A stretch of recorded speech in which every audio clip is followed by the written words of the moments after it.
नमस्कार साथियों, हिंदी नेट शाला में आप सभी का पुनः हार्दिक अभिनंदन है। जैसा कि आप सभी जानते हैं, अपने इस चैनल पे तैयारी करते हम हिंदी की प्रतियोगी परीक्षाओं की, और उसी प्रतियोगी परीक्षा की तैयारी में हम पढ़ रहे हैं कबीर ग्रंथावली के पद।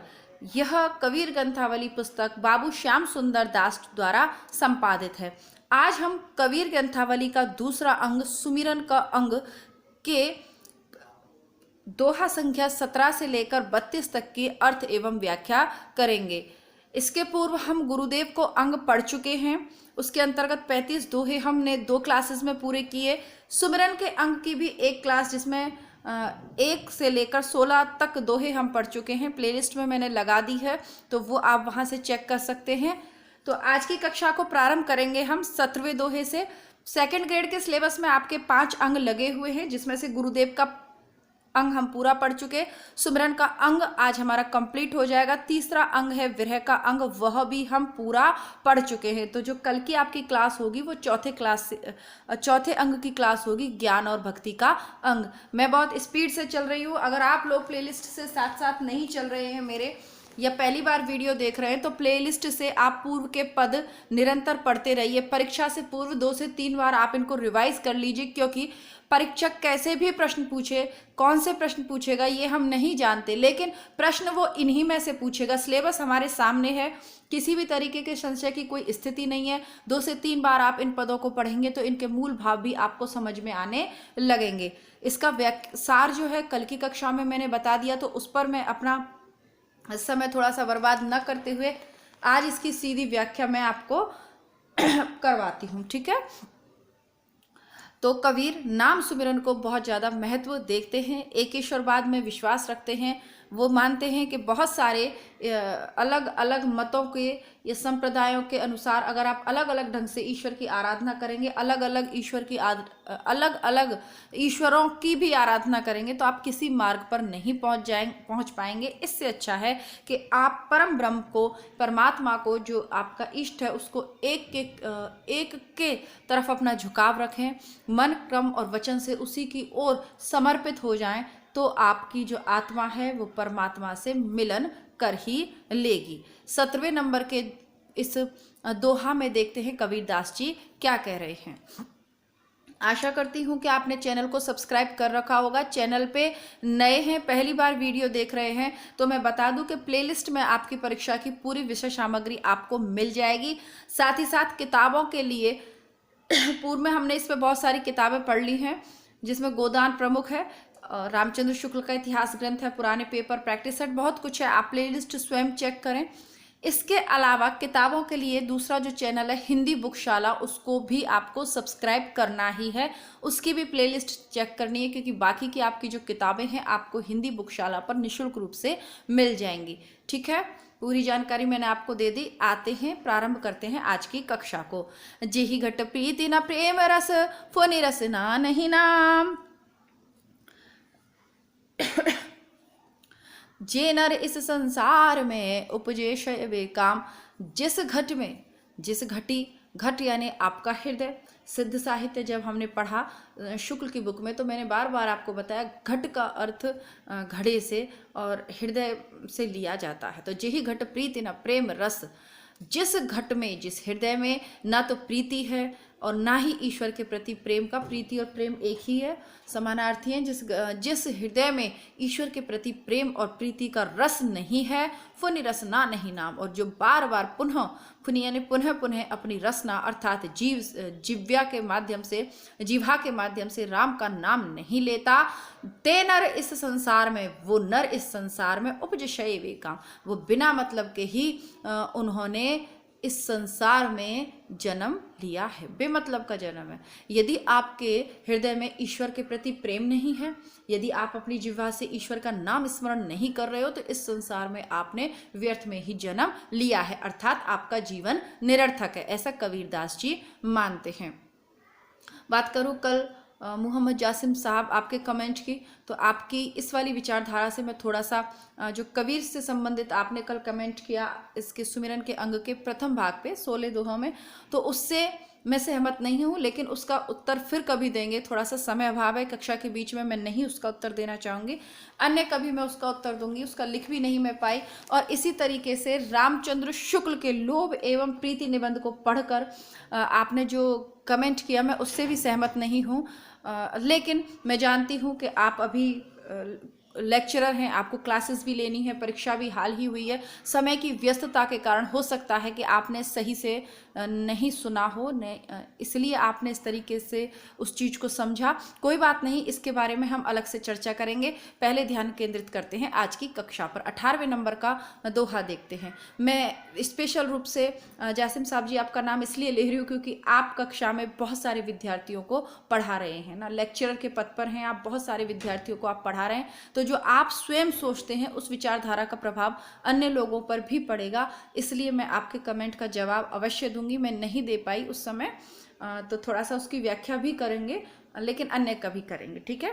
कबीर प्रेम न चाशिया, चशी न लोया साब, सोने घर का पाहुणा, ज्यों आया त्यों जाब। कबीरदास जी कहते हैं कबीर प्रेम न चाशिया, जिन्होंने प्रेम को कभी चखा ही नहीं, चशी न लोया साब, और कभी न चखा, तो ना तो चखा और ना ही उसका स्वाद लिया, तो वो लोग उसके उस अतिथि पाहुणा, यानी उस पाहुणा मतलब होता है अतिथि, सूने घर में आए हुए उस अतिथि के समान है, ज्यों आया त्यों जाब, जो जैसा आता है वैसा ही चला जाता है।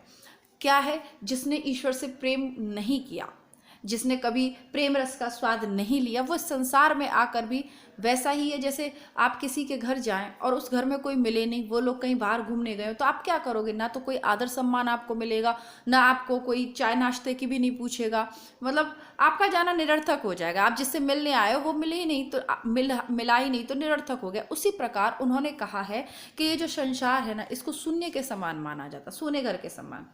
हमें लगता है कि ये हमारा माता है, पिता है, पत्नी है, प्रेमी है, ये है, वो है, लेकिन हम सब जानते हैं आज हम जीवित हैं तो ये रिश्ते हैं। कल को अगर हम आज ही मर जाएं, अभी मर जाएं थोड़ी देर बाद, तो मुझे नहीं लगता कि कोई 12 दिन भी ढंग से शोक मनाएगा। हाँ, एक पति पत्नी की बात अलग होती है, माता पिता के संबंध, अब उसकी तो कोई व्याख्या नहीं की जा सकती है ना। लेकिन इसके अलावा जिन्हें हम पड़ोसी, रिश्तेदार, ये वो कहकर जिनके लिए हम पागल हुए जा रहे हैं, वो लोग 12 दिन भी शोक नहीं मनाएंगे। और आपका शरीर जब मिट्टी होगा ना, तो कोशिश करेंगे घर वाले भी कि जल्दी से जल्दी इस मिट्टी को घर से बाहर ले जाकर फूंक दो, फूंकने की भी जल्दी करेंगे। तो कैसा है ये संसार? सूने घर के समान है, ठीक है। इसमें कोई बहुत ज़्यादा प्रेम या आसक्ति वाली कोई चीज़ है नहीं। सूने घर का पाहुणा, ज्यों आया तब जा, तो तुम जिस प्रकार आए हो उसी प्रकार चले जाओगे। इससे बहुत ज़्यादा अच्छा है कि आप उस परम पिता परमेश्वर में ध्यान लगाएं, उससे प्रेम करें, तो आपका जीवन सार्थक हो जाएगा। हो सकता है वो आपको अपनी शरण में ले ले और आपके मन की व्यग्रता, आकुलता और सभी प्रश्नों के जवाब आपको मिल जाएं। उससे प्रेम करना जरूरी है। हाँ, प्रेम करने के लिए सारे काम धाम छोड़कर बैठना ज़रूरी नहीं है। जब आप किसी से प्रेम करते हो तो उसके लिए आप और ज़्यादा कमाकर घर पे लाते हो, सब कुछ छोड़कर उसके लिए बैठ नहीं जाते। बस यही समझना है आपको। पहली बुरी कमाई कर बांधी विष की पोट, कोटि करम फिल पलक में जब आया हरिओट। जैसा कि मैंने कहा कि कबीर निर्गुणपंथी हैं, लेकिन वह हिंदू धर्म के सिद्धांतों में से भी बहुत सारी चीज़ों को मानते हैं। उसी में से एक है उनका पुनर्जन्म का सिद्धांत। पुनर्जन्म में कबीर ज्ञान मार्गी हैं, निर्गुणपंथी तो हैं ही, लेकिन पुनर्जन्म के मत में उनका विश्वास है। वो मानते हैं कि मनुष्य का पुनर्जन्म होता है, और ये मान्यता कहाँ है? अपने हिंदू धर्म में है। तो कहते हैं पहली बुरी कमाई करी, पहले जन्म में आपने बहुत बुरी कमाई करी, या इसी जन्म के जो प्रारंभिक आपके वर्ष थे उसमें आपने बहुत बुरी कमाई करी, यानी कमाई मतलब कर्म, आपने बुरे कार्य किए। बांधी विष की पोट, और बहुत सारी विष की पोट बांध ली, जहर की पोट बांध ली। लोगों के प्रति आपके मन में घृणा, ईर्ष्या, इसने मेरे साथ धोखा दिया, ये करा, वो करा, और या फिर आप गलत संगत में पड़ गए, तो आपने गलत संगत में पढ़कर बहुत ज़्यादा गलत काम करे, जहर की पोटली बांध ली। कोटि कर्म फिल पलक में, और उन करोड़ों कर्मों का जो फल है पलक में, एक क्षण में नष्ट हो जाता। फिल यानी, वैसे फिल का मतलब इंग्लिश में होता है भरना, लेकिन यहाँ पर है नष्ट होना। कोटि कर्म फिल पलक में, एक पल भर में ये करोड़ों करोड़ों आपके गंदे काम नष्ट हो गए। मैं आया हर की ओट, कब? कब? जब आप हरि की ओट में आ गए। हरि की ओट आपको दिखाई नहीं दे रहा होगा, हरि की ओट, हरि की शरण में जब आप आ जाते हो, ईश्वर की शरण में जब आप आ जाते हो, तो आपके जो करोड़ों करोड़ों बुरे कर्म है ना, वो नष्ट हो जाते हैं। ठीक है, और आपको ईश्वर अपनी शरण में ले लेता है। क्या कह रहे हो बेटा? नहीं बेटा, फोन नहीं मिलेगा, आप जाइए, नीचे जाइए आप। ठीक है, और इसमें एक बहुत अच्छा सा ही गाना है, ए बंदया लुट गया मिट गया, इस तरीके का एक गाना है, सुनिएगा। बहुत ही दिल को सुकून देने वाला गाना है, काफ़ी अच्छा गाना। भी मुझे ठीक से याद नहीं आ रहा एक्चुअली, जब मैं पढ़ाती रहती हूँ और बीच में बच्चे आ जाते हैं या गुड़िया कुछ पूछने लग जाती है, तो फिर वो ध्यान हट जाता है उस चीज़ से। इमरान हाशमी का गाना है शायद, बहुत अच्छा सा गाना है। लुट गया मिट गया ए खुदा, अब मुझे एकदम से मतलब माइंड में आ रहा है, लेकिन जीभा पे वो शब्द ही नहीं आ रहे कि उस गाने के एक्चुअल बोल क्या हैं। बंदया कुछ इस तरीके से आप यूट्यूब पे सर्च कीजिएगा, अच्छा गाना है। यदि आपसे कोई गलती हो रही है, गलत आपसे हो गया है, तो सबसे पहले अपने माता पिता को बताइए। ठीक है, और किसी भी तरीके से अपने जीवन को समाप्त करने की आप कोशिश ना करें, क्योंकि ऐसी घटनाएं जब भी मैं पेपर में पढ़ती हूँ, न्यूज़पेपर में मैं पढ़ती हूँ, तो बहुत ज़्यादा मेरा मन विचलित हो जाता है। हालांकि मैं इस तरीके की घटना न्यूज़पेपर में पढ़ना नहीं चाहती, लेकिन जब भी पढ़ लेती हूँ तो थोड़ा सा विचलित हो जाता है मन। तो कुछ भी ऐसा गलत नहीं है जिसकी माफ़ी नहीं मिल सकती। ठीक है, तो अपने ईश्वर से मांगिए माफ़ी, और सच्चाई के रास्ते पर मार्ग पर आप चलने लग जाइए। यही कबीरदास जी आपको समझाने का प्रयत्न कर रहे हैं कि पहले की बुरी कमाई आपने कितनी भी करी हो, कितनी भी आपने विष की पोटली भरी हो, लेकिन जब आप शरणागत हो जाते हैं, पूर्णतः उस ईश्वर को समर्पित हो जाते हैं, तब आपके वो करोड़ों करोड़ों पाप पल भर में चुटकी बजाते ही नष्ट हो जाते हैं, है ना। क्योंकि आप किसकी शरण में आ गए हो? हरि की शरण में आप आ गए हो। शरणागत की लाज भवानी, है ना। तो बस वो अपनी शरण में आए हुए की लाज हमेशा रखते हैं, लेकिन मनुष्य ऐसा करता ही नहीं है, क्योंकि जब तक प्रभु उसे अच्छा अच्छा देते रहते हैं, मनुष्यों को लगता है कि मैं ही कर रहा हूँ, मैं ही जॉब कर रहा हूँ, मैं ही ये कर रहा हूँ, मैंने ही इस घर को बना दिया, मेरी ही वजह से ये घर चल रहा है। उसे ऐसा लगता है जैसे रेलगाड़ी के नीचे कोई कुत्ता चलता है ना, वो रेलगाड़ी के साथ साथ दौड़ता रहता है, तो उसको लगता है कि ये रेल मेरे ही दम से चल रही है। रेलगाड़ी समझ, ट्रेन आपकी, उसको लगता है कि ये ट्रेन मेरे ही दम से चल रही है ना। और बल्कि आप मर भी जाओ ना, तो जैसा कि मैंने कहा, कोई फ़र्क उससे पड़ने वाला नहीं है। बहुत हमारे जैसे इस दुनिया में आए, रोज़ जाने कितने पैदा हो रहे हैं और कितने मर रहे हैं, कोई फ़र्क पड़ने वाला नहीं है। ये जो संसार का जो चक्र है निरंतर चलता रहता है, और वो परम शक्ति इसको चला रही है। तो आप इस चीज़ को ध्यान में रख के अपना जीवन, आपसे मतलब हम, आप में, आप और मैं दोनों, हम लोगों को इसी तरीके से अपना जीवन जीना चाहिए। ठीक है जी ही। कोटि क्रम पेले पलक में जे रंजक आवे नाव, अनेक जुगते पुण्य करे नहीं राम बिन ठाऊं। वो कहते हैं कि तुम्हारे करोड़ों कर्मों को एक बार में ही, गलत कर्मों को नष्ट कर देता है जे रंजक आवे नाव, जो कि थोड़ा सा भी जो थोड़ा सा भी ईश्वर का नाम लेता है, उसके करोड़ों करोड़ों बुरे कर्म नष्ट हो जाते हैं। अनेक युग जे पुण्य करे नाम, जो अनेक युगों से पुण्य कर रहा है लेकिन राम का नाम नहीं लेना चाह रहा, तो उसका उद्धार कभी नहीं हो सकता। आप करोड़ों बुरे कर्म करें, लेकिन यदि राम नाम स्मरण करते हैं, परमात्मा का ध्यान लगाते हैं, तो आपके वो करोड़ों कर्म नष्ट हो जाते हैं बुरे वाले। लेकिन आप कितने भी पुण्य करिए, आप युगों युगों तक पुण्य करते रहें, लेकिन राम का नाम न लें, तो फिर कोई फ़ायदा नहीं है। तो ये कबीर का अपना मत है। वैसे मैं इस मत से पर्सनली, व्यक्तिगत रूप से सहमत नहीं हूँ, क्योंकि मुझे लगता है कि आपको अपने कर्म बहुत सही करने चाहिए। आप बैठ के राम का नाम ना लें, कोई बात नहीं, लेकिन यदि आपके कर्म अच्छे हैं तो आपको उसका अच्छा फल ही मिलता है। ये व्यक्तिगत रूप से मेरी मान्यता है। मैं क्या सोचती हूँ इस पर व्याख्या नहीं करूँगी, बहुत ज़्यादा आगे बढ़ते हैं। जी हर जैसा जानिए तिनकू तैसा लाभ, ओ सो प्यास न भाजही जब लग गसे ना आभ। आभ यानी जल। ठीक है, एक सेकंड बेटा, आप मेरा फ़ोन नहीं लोगे, मेरा फ़ोन चार्ज हो रहा है, आप मेरा फ़ोन नहीं ले सकते, प्लीज़ बेटा। ठीक है, आप ही वहीं रख दो चेयर को, आवाज़ नहीं करो यहाँ पे, और फ़ोन नहीं लो मेरा। जी हर जैसा जानिए तिनको तैसा लाभ। जिसको जैसा लाभ चाहिए उसने हरि को उसी प्रकार जाना है, या आप हरि को उसी प्रकार जान सकते हैं जैसा आपको लाभ चाहिए। ओस प्यास न भाजही, ओस के कणों से आपकी प्यास नहीं भाज सकती, नहीं भग सकती, जब लग घसे ना आप। जब तक आप पानी पी में नहीं उतरोगे तब तक आपकी प्यास नहीं बुझेगी। यानी ये जो अन्य जो पूजा पद्धतियां हैं ये ओस कण के समान है, इनके आश्रय लेकर आप कभी परमात्मा से नहीं मिल सकते। लेकिन नाम स्मरण की महिमा उस पानी के समान है। जैसे आपको प्यास लग रही है तो आप ओस की बूंदों को चाटोगे तो थोड़ी ना हमारी प्यास बुझ जाएगी। हमें क्या करना, तालाब में उतर के पानी पीना पड़ेगा। ठीक है, अब कबीर के समय में नल नहीं थे ना, इसलिए ऐसा लिखा है उन्होंने, तो हमें तालाब में उतरना पड़ेगा ना पानी पीने के लिए। ठीक है, आभ यानी जल। उसी प्रकार जब हरि जैसा जानिए तिनको तैसा लाभ, तो जिसको जैसा लाभ चाहिए उसको हरि को उसी रूप में भजना चाहिए। देखिए, मीरा ने दाम्पत्य पति के रूप में भजा, सूरदास ने सखा के रूप में भजा, तुलसीदास ने स्वयं को दास मान के उस तरीके से उन्हें भजा। जिसकी जैसी जरूरत थी, जिसको जिस की जरूरत थी उस रूप में उन्होंने अपने प्रभु को भजा, और प्रभु ने उसी प्रकार आकर उनको लाभ दिया। ठीक है, तो आप देख लीजिए कि आपको जीवन में किस रूप में प्रभु चाहिए, वो उसी रूप में आपको मिल जाएंगे, उसी रूप में आपको उनकी आराधना करनी है। जिसने जैसा उनका रूप जाना है तिनको तैसा लाभ, उनको वैसा ही लाभ मिला है। दुश्मनों को, जिन्होंने कृष्ण से दुश्मनी की है तो उन्होंने अपनी दुश्मनी भी बहुत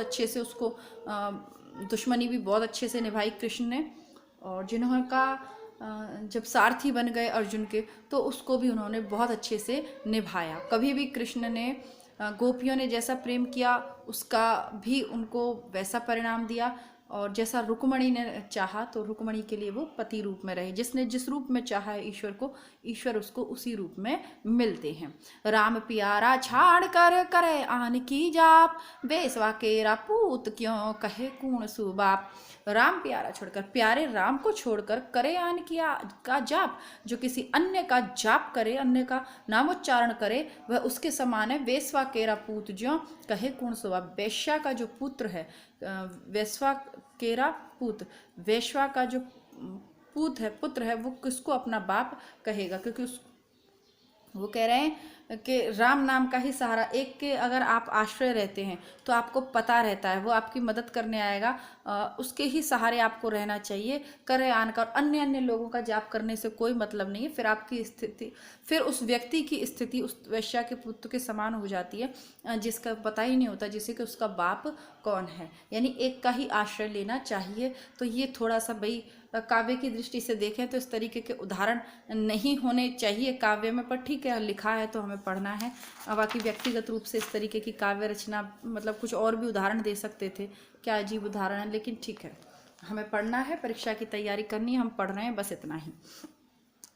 कबीर आपण राम कही और राम कहाय, जे मुख राम न उचरे ते ही मुख फेरी कहाय। कबीरदास पर भक्ति कीर्तन का बहुत प्रभाव है।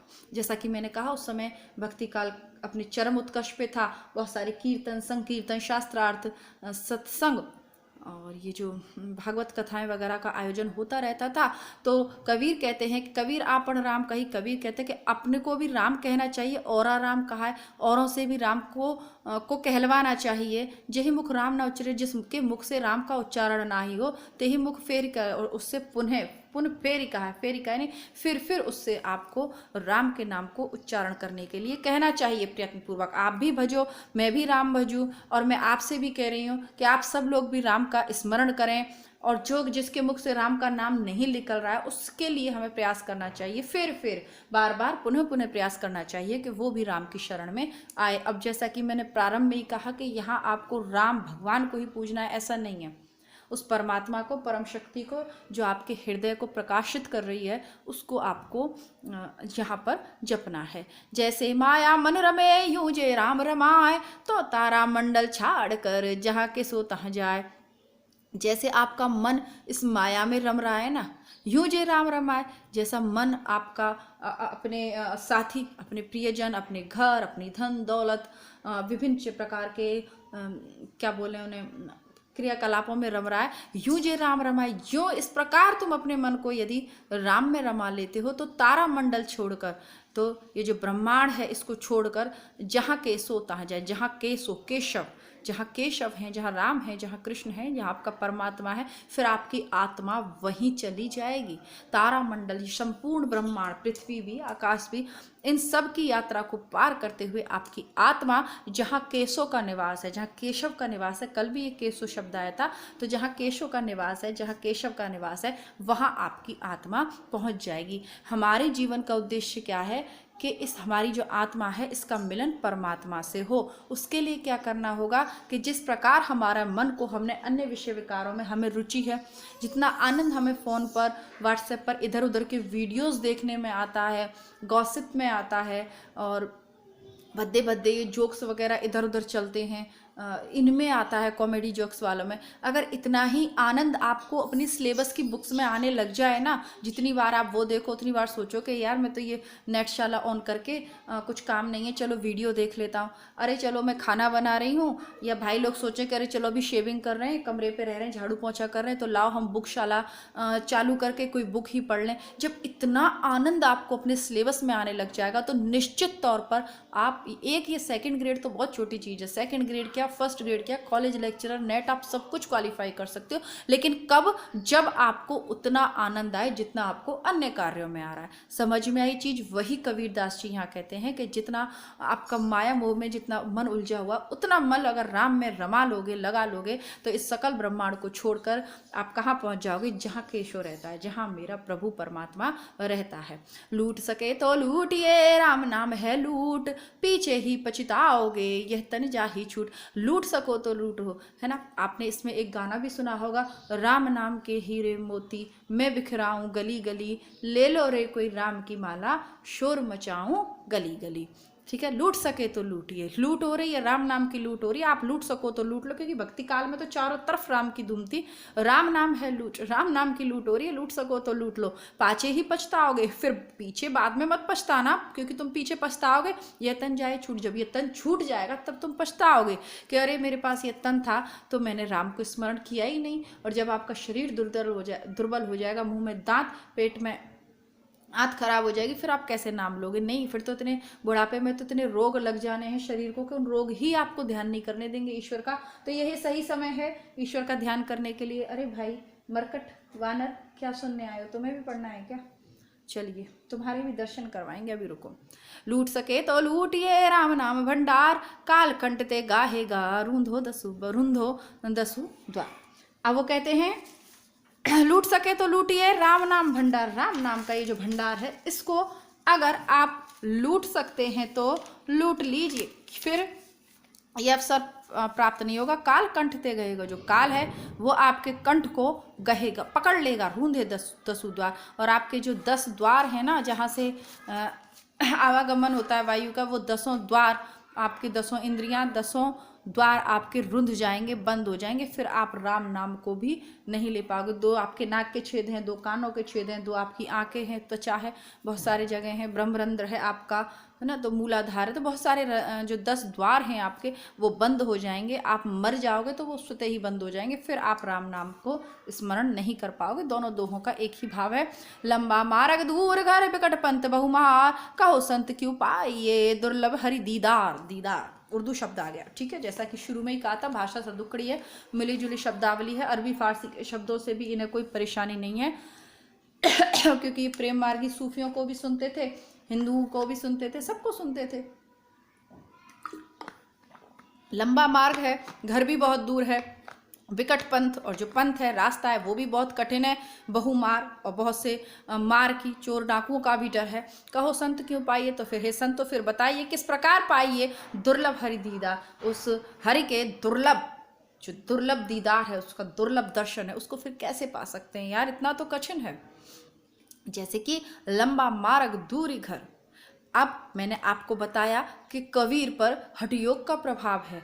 अभी यहाँ आपको थोड़ा सा विरोधाभास देखने को मिलेगा। ध्यान से अगर आप देखें तो अभी तो कबीर कह रहे हैं कि नाम स्मरण से ही तर जाओगे, लेकिन यहाँ हठ योग साधना पद्धति निकल कर आती है कबीर की, जिसमें वो कह रहे हैं हठ योग में देखिए, मैंने आपको कल भी कहा था कि 6 चक्र मूलाधार से लेकर आपके यहाँ तक मस्तिष्क में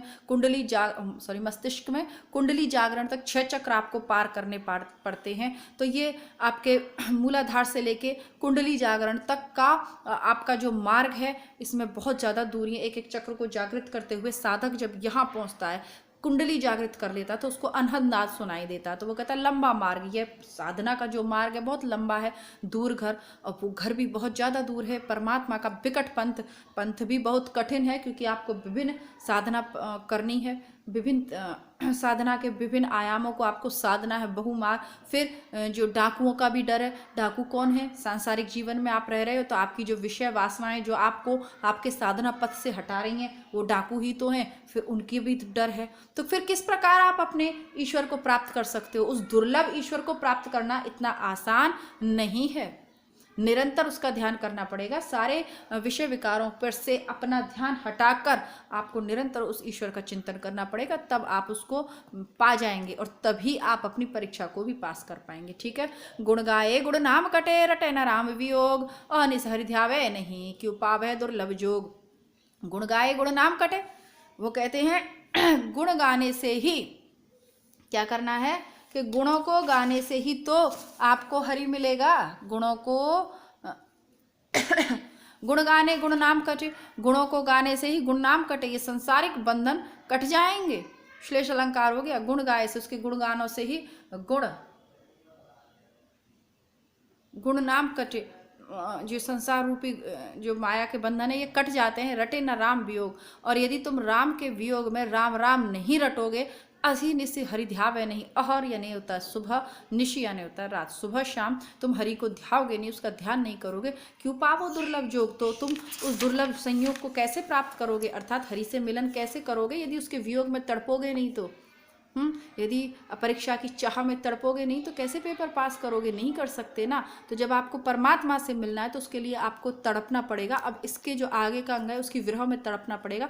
आपका जो तीसरा अंग है वो विरह का अंग है। ठीक है। सुमरन के अंग के बाद विरह का अंग है। विरह क्यों जरूरी है? क्योंकि बिना विरह के आप उस परमात्मा को प्राप्त नहीं कर सकते। आपके प्रेम की परीक्षा कब होती है? जब आप अपने प्रियजन से दूर होते हो। अब आप परमात्मा से दूर हो, अगर उसे पाने के लिए आपकी आत्मा तड़प रही है विरह में, तो आप उसके सच्चे चाहने वाले हो, अन्यथा आपको पता ही नहीं है कौन परमात्मा और कौन आत्मा है ना। हम तो यहाँ पे भोग कर जीवन का उपभोग करने के लिए आए हैं ना, तो हम अपने जीवन का उपभोग कर रहे हैं, बढ़िया कपड़े, बढ़िया एकदम मस्त जीवन जी रहे हैं, है ना। शाम को एक पैर लगा के मस्त, है ना। अब क्या करना है, कौन आत्मा कौन परमात्मा, तो फिर तो विरह की कोई आवश्यकता है ही नहीं। लेकिन जिस दिन आपको पता चल जाएगा कि आप उस परमात्मा के अंश हैं, फिर उसे आप पाने के लिए तड़प उठोगे। तो ये तड़प, ये विरह है, ये जरूरी है, ये कबीर कहना चाहते हैं। बाकी विरह के अंग में इसको विस्तार से बताएंगे। कबीर कठिनाई खरी सुमिरता हरि नाम, सोली ऊपर नट विद्या गिरु तो ना ही ठाम। कबीर कहते हैं कि ईश्वर को पाने का जो रास्ता है वो बहुत कठिन है। सुमिरता हरि नाम, नाम का स्मरण करना भी बहुत कठिन है। ये सूली पर चलने वाले उस नट विद्या के समान है। नट चलता है ना सूली पर, 2 रस्सी बांधकर उस पर टक टक टक टक करके चलता है, तो उस नट की विद्या के समान है। गिरु तो नहीं ठाम, जो एक बार अगर गिर गया तो फिर उसका बचना मुश्किल है, फिर दूसरी उसको जगह नहीं है। गिरे तो काम तमाम, गिरा तो फिर मौत है ना। तो यानी कि अगर आप हरि नाम के स्मरण में बाधा आ गई, आप उसको भूल गए, तो फिर आपकी मृत्यु निश्चित है, कोई आपको नहीं बचा सकता। कबीर राम ध्याए लय जीव्यासो करिमत, हरि सागर जिन बिसरे छीलर देख अनंत। कबीर राम ध्याए लय, कबीर दास कहते हैं कि राम का ध्यान कर लीजिए, जीव्यासो करिमंत, और जीवा से उसको बार बार स्मरण कर लीजिए। हरि सागर जिन बिसरे, हरि नाम रूपी सागर को विसर के उसे भूल कर छीलर देखिए अनंत। तुम छिछले तालाब से अपनी प्यास बुझाना चाहते हो, यानी कि राम नाम जो सागर के समान है और छिछली पोखरे के समान है, अन्य सब आपके नाम या अन्य सब पूजा पद्धतियाँ जो हैं। तो यानी कि एकमात्र सहारा क्या है? नाम स्मरण सहारा है। राम का सहारा आपको लेना है, वो विशाल सागर के समान है जो आपकी प्यास को बुझाएगा, और बाकी अन्य जो चीज़ें हैं वो छिछले पोखरे के समान है जो आपके प्यास को नहीं बुझा सकती, आपको आपकी आत्मा को परमात्मा से नहीं मिला सकती। कबीर राम रिझाई ले मुखी अमृत गुण गाय, फूटा नग जीव जोड़ मन, संधि संधि मिलाए। कबीर राम रिझाए ले, कबीर दास जी कहते हैं कि आप अब राम को रिझा लीजिए, मुख अमृत गुण गाए, उसके अमृत जैसे गुणों को अपने मुख से गा करके। फूटा नग ज्यों जोड़ी मन, जिस प्रकार दो नग होते हैं ना वो बीच में से टूट जाते हैं, लेकिन जो चतुर वो होता है ना, नगों का काम कौन करता है, जोहरी, सुनार नहीं जोहरी। तो जो जोहरी होता है फूटे हुए नगों को वापस उसी जगह पे जोड़ देता है। संधि संधि मिला, उनकी जो संधियों को होती है ना, जो संधि जहाँ से वो क्या बोलते हैं टूट गया, उसको पुनः संधि करवा देता है। साधता हुआ बहुत ध्यान पूर्वक एक कार्य करता है और उन फूटे नगों को जोड़ देता है। उसी प्रकार आप क्या कर सकते हो, वो दो नग अलग हो गए थे, दो नग कौन है, एक तो परमात्मा और दूसरा आत्मा, तो आप इन दोनों को जोड़ सकते हो कुशल जोहरी के समान। लेकिन जोड़ने के लिए कौन सी युक्ति आपको लगानी पड़ेगी कि उस परमात्मा के अमृत गुणों को आप अपने मुख से गा गा कर उस परमात्मा को रिझा लीजिए। कैसे, जैसे तुलसी ने रिझाया, कैसे, जैसे सूरदास ने रिझाया, वैसे आप रिझा लीजिएगा। ठीक है, आपको एक प्रसंग इसमें सुनाऊंगी मैं, पहले इसको पढ़ते हैं, थोड़ा सा लास्ट का पद ये भी पढ़ लेते हैं, वीडियो थोड़ा लंबा हो जाएगा बट इट्स ओके। कबीर चित चमकिया चहु दिस लागी लाए, हरि सुमरन हाथू घड़ा बेगु लेह बुझाए। कबीर चित चमकिया, चकमक पत्थर के समान है आपका जो मन है ना, जो चित्त है वो चकमक पत्थर के समान आग है, जिसमें छिपी हुई आग रहती है। चहुं दिस आग लागी लाए, और चारों दिस तरफ आग की लपटें उठ रही हैं। हरि सुमरन हाथू घड़ा, हरि का स्मरण ही आपके हाथ का वो घड़ा है। बेगुले हो बुझाए, बेगी यानी बहुत जल्दी से आप इस आग को बुझा लीजिए। आपका जो मन है ना, ये चकमक पत्थर के समान है ना, जो चकमक में आग रहती है, चकमक के जो पत्थर होते हैं उनको आप आपस में रगड़ो तो आग निकल जाती है। तो आपका मन वो चकमक पत्थर है, और विषय वासनाओं की आग चारों ओर फैली हुई है, विषय भोगों की, और आपका मन आपको विषय भोगों की तरफ खींच रहा है। आग जल रही है, आपका मन विषय भोगों की ओर आकृष्ट हो रहा है ना। दो पत्थर आपस में मिलते हैं तो आग लगती है ना, तो वो दो चीज क्या, एक मन और एक विषय भोग, तो दोनों आपस में टकराकर आग उत्पन्न हो रही है। कौन सी आग, विषय भोग वासनाओं की आग। अब क्या करना है आपको, हरि सुमरन हाथों घड़ा। अब आपके हाथों में अगर घड़ा है और जैसे ही आग लगी, जैसे हल्की सी चिंगारी लगी और आपने उस हल्की सी चिंगारी पे घड़ा भर के पानी डाल दिया, तो क्या कभी आग भड़केगी, नहीं भड़क सकती ना, चाहे कितने भी चकमक पत्थर आपके घर में दो रखे हों। लेकिन अगर आपके पास घड़ा है तो जैसे ही आग लगी तुरंत घड़ा भर के पानी डाल दिया, आग नहीं लगेगी। उसी प्रकार आपका जो चित्त है, इसको विषय वासनाओं से दूर रखने के लिए क्या करना है, जो हरि का सुमिरन है, हरि का स्मरण है, वो आपके हाथ का घड़ा है। आपके हाथ का घड़ा है, जैसे आप निरंतर अपने हृदय में रखिए ना, ये आग भड़केगी ही नहीं। बेगी लेहु बुझा, और जल्दी से इसे बुझा लीजिए। जब भी आपको लगे जीवन में गलत रास्ते पे जा रहे हैं, है ना, तो आपको क्या करना है, फटाफट से क्या करना है, अपने मन को गलत रास्ते से हटाकर प्रभु की तरफ जोड़ देना है। कान्हा की शरण में आ जाइए, कृष्ण या मथुरा वृंदावन घूम जाइए, आपका जो भी पवित्र स्थान हो आप वहाँ घूम आइए, हरिद्वार चले जाइए, गंगा जी में डुबकी लगा आइए, जो कुछ करना है सो कुछ करिए, लेकिन गलत दिशा में अपने जीवन को जाने से रोक सकते हैं अगर आपको ये पता चल जाए कि मेरा जीवन क्षणभंगुर है। तो ये तो हो गया आपका सुमरन का अंग कंप्लीट। अब जो कहानी है वो इतनी सी है कि अकबर को लगता था कि वो जो तानसेन है वो सबसे मधुर गाता है, तो अकबर उसकी तारीफ करता है। तानसेन कहता है कि तुमसे सर्वश्रेष्ठ गायक इस धरती पर कोई नहीं हो सकता, और ये सही बात है। उस समय तानसेन से सर्वश्रेष्ठ कोई था भी नहीं, बैजू बावरा वगैरह भी थे, लेकिन अपनी सबकी अलग अलग पद्धतियाँ थी, तो अपनी पद्धति में तानसेन सर्वश्रेष्ठ था। तो तानसेन कहते हैं कि नहीं, आपको एक बार मेरे गुरु से मिलना चाहिए, लेकिन राजा के वेश में वो आपसे नहीं मिलेंगे। अब अकबर साधारण व्यक्ति का वेश बनाकर जाता है। उनके गुरु कौन थे, हरिदास जी। तो अब हरिदास जी अपने कान्हा का स्मरण करते हुए भजन गा रहे थे अपना, और जब अकबर ने उस भजन को सुना तो अकबर बिल्कुल भाव विहल होकर वहीं बैठ गया। उसका चित्त वहाँ से लौटने को नहीं करे। अब सब लोग का राजकाज कार्य ठप हो जाए। हरिवंश दिन रात अपने ईश्वर के नाम में अपने क्रियाकलाप करते, नहाते धोते, उठते बैठते, कीर्तन करते रहते, नाम रटते रहते, और बहुत अपने मधुर ध्वन में ईश्वर का नाम लेते। और जब संध्या वंदना करते वो, तब तो इतने मधुर कंठ से वो भजन गाते कि भाव विभोर लोग हो जाते। वहाँ जितने भी लोग होते सब जड़ हो जाते, स्तब्ध हो जाते, आँखों से आंसू बहने लगते। अब ऐसी हालत अकबर की हो गई। तो अकबर कहते हैं, जैसे तैसे अकबर को लाया जाता है, तो अकबर तानसेन से पूछते हैं कि गाते तो तुम भी हो, गाते तो तुम भी हो और गाते आप भी हो। अब हरिदास इतने पहुंचे हुए व्यक्ति थे कि वो अकबर को पहचान जाते। तो वहां पर अकबर प्रश्न करता है कि गाते आप भी हो, गाते ये भी है, और आप ही का शिष्य है ये जो भी है तानसेन। फिर दोनों में इतना अंतर क्यों? एक भी राग ये गलत नहीं गाते, कहीं पर भी मुखड़े में अंतरा में कोई गड़बड़ नहीं है, लेकिन फिर भी इतना आप में जो रस है वो इसमें नहीं है। तो हरिदास जी कहते हैं नहीं नहीं, तानसेन बहुत अच्छा गाता है, सर्वश्रेष्ठ गायक है भारतवर्ष का। कि नहीं, जो आप में है वो इसके गायन में नहीं है। हालांकि जब कहते हैं कि तानसेन राग दीपक गाते थे तो दीप जल उठते थे, राग वर्षा गाते थे तो वर्षा हो जाती थी, इतना प्रभावशाली संगीत था उनका, लेकिन वो बात नहीं है जो आप में है। तो वो कहते हैं कि मैं उस परम पिता के लिए गाता हूँ, मैं अपने कान्हा के वियोग में गाता हूँ, और ये आपके लिए गाता है। दोनों बातों में अंतर है ना, ये आपके लिए गाता है, ये इसका मनुष्य के स्तर पे, और मेरा जो प्रेम है वो उसके स्तर पे। तो जब आपके जीवन के आप अपने कर्म उस ईश्वर को समर्पित कर देते हो ना, फिर गलत होने की संभावना है ही नहीं। आपके जीवन में जो आनंद आएगा ना, लोगों को लगता था कबीर पागल है, लोगों को लगता था सूरदास बिल्कुल अंधा सा इधर उधर बूढ़ा भी पागल है। उन्होंने जिस अमृत को पाया है ना, उस अमृत की तो कोई व्याख्या ही नहीं की जा सकती। मैं मता घूमत रहे नहीं तन की सार, जिसने एक बार उस अमृत को पा लिया तो कैसे पाएंगे? नाम स्मरण से, कीर्तन से उस अमृत को पाएंगे। खैर, आज की कक्षा को समाप्त करती हूँ। कक्षा अच्छी लगी हो लाइक ज़रूर करिएगा।